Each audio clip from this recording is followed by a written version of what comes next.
Cliff, if you don't mind, you told a beautiful story yesterday about the blind woman.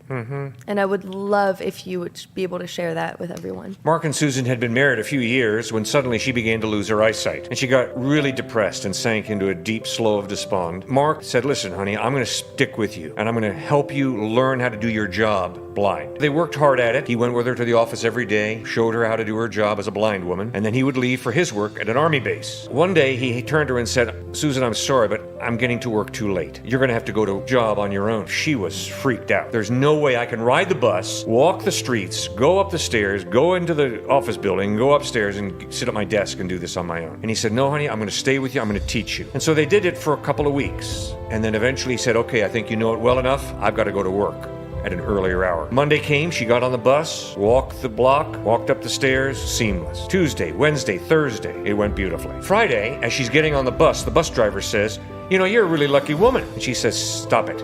I'm a blind woman. He said, well, yes, ma'am, but every day this week that you've gotten off the bus, there's a man standing on the street corner in a military uniform, and he never takes his eyes off of you. And when you walk down the sidewalk, he's watching you carefully like a hawk. You cross the street at the right time, he's watching you like a hawk. You go up the stairs, you open the door, you go in, and as soon as that door closes, he gives you a salute, blows you a kiss, and then turns to go away. And all of a sudden, Susan understood, that's my husband. He's been watching me tirelessly for all this time. I'm not alone. He's watching me. And that's exactly what God does for us in even a more profound way. And then he calls us to do that with each other, to really protect each other, to focus in on each other, to listen to each other, to build each other up, to encourage each other.